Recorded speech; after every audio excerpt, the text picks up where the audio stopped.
Diyos ko, akala ko'y mapuputol na ang usapan ni Kimberly at ni Lips. Hanggang ngayon, Si Teya yun. ay, si Teya pala. Sorry na, Kimberly. Nantsalan ka kasi. Diyos ko, akala ko'y mapuputol na ang usapan ni Teya at saka ni Lips. Anong oras na? May aswang na sa daan. Hanggang ngayon, hindi pa nauwi. Hindi pa binibitawan at sabi ko, uuna na ako at diyan mo na ang cellphone ko. Uuwi na daw si Kulot. Uuwi na si Kulot. Oo. Ay, siya. Nakausap ko si Teya. May hanggang ngayon, hindi pa. Akala ko mapuputol na kanina. Pinasok pa sa kwarto. Eh, di lang nadagdagan ng kwentuhan. Eh, nag-house tour. Ano magagawa? Nag-house tour nga daw. Nag-house tour pa. Di hanggang ngayon, magkausap pa rin sila. Uy, pasensya ha. At wala kaming cellphone. Eh, arilaan ang cellphone. Naka-powerbank. Yung naka-powerbank, naka-call. Mainit na. Sino galing yung kausap mong iyan? Ari naman ang kausap ko, guys. Si Teya. Hindi naman kita eh. Paano makikita? Maputi pa ang flash. Kaya kita naman. Ayun si Teya, guys. From Taysan, Batangas. Guys, hindi na rin makatulog ang may bahay. Kayo ba'y Nagpaparamdam na po siya. Abay, sabi saglit lang daw mag-uusap. Bay, anong oras na? Bay, hindi pa rin tapos hanggang ngayon. Ay, kita mo magkumare, nagchichismisa. Malayo ba ang uuwian ko? 5 ilog pa ang tatawirin ni Kulot. Diyos ko! Pinunta pa talaga sa labas. Parang ang dalawang mari. Sobrang na cellphone ni Bakla. Tapos ito, habang nag-tour ako, Ay, di yan antok na antok Uy, na. kami papasukin mo. Ba't mo kami pinaglalaka ng pinto? Ba't mo kami pinaglalaka ng pinto? Tapusin nyo na iyan. Tapusin nyo na.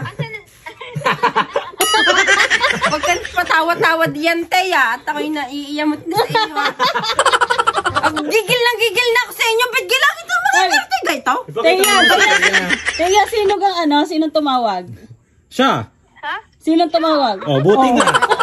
Ikaw naman pala ang tumawag. Ibig ka nagre-reklamo. Lalo mo Hindi, sabi niya, sabi kasi, saglit lang. Ay, hanggang ngayon hindi pa tapos lahat inikot na ang bahay ni call center eh. Hindi magtatagal ang nakahawak ng cellphone may sa lago ba? Hindi mapuknat. Matindi ang kape. Kaya huwag mo ipapahawak sa akin ng iyong cellphone pagkausap si Teya at saka si Nakabatang dahil hindi mapupuknat ari sa kamay ko. Ako'y sa laging to. Alam mo sa lago ba nga may hawak ng ng cellphone. Kaya imposibleng mapuknat mo Sa call yan. center ako yung tuwa sa mukha niyan. Mas makinang pang mukha sa kwarto. Unang pa ilaw-ilaw. Pero ang mukha niya tumikinang. Nang dahil sa 3016. Guys, hoy, May TV. Ano kayo siya? Bilisan nyo na. Tanong oras na. Sila? Diyos ko, may tinanong pa! Pastor mo kayo pa. Pakita ko sa yung picture, wait lang. Kaya tama na, bukas na, Teya. Pastor niyo na kinagain. Teya, di mo ibinigay na ang mga susi ko at cellphone. Pastor niya. Wala daw uuwi. Walang uuwi. Pag daw yan, at hindi na siya makauwi. Ikaw ay maglalatag na dito, hindi ka nahiga. Ako'y maglalatag na din at dinin ako yung ka. Sabi?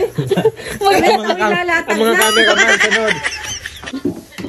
Hanggang bukas na kayo mag-uusap at ako din inatulog. Na mga komo. Sino may sabi niya? Naku! Guys, Isang gabi. bakit tulog? Abi, hanggang ngayon ni may kausap pa. Si Cristea naman. Guys, abangan nyo po kami ang collaboration namin kana Teya kasi pupunta po kami sa March sa kanila sa Taysan, Batangas. Sa mga taga Taysan, Batangas yan, anong gagawin nyo? Eh di pumunta kayo sa kanila, magtitinola tayo ng tinolang baboy, tinolang biik.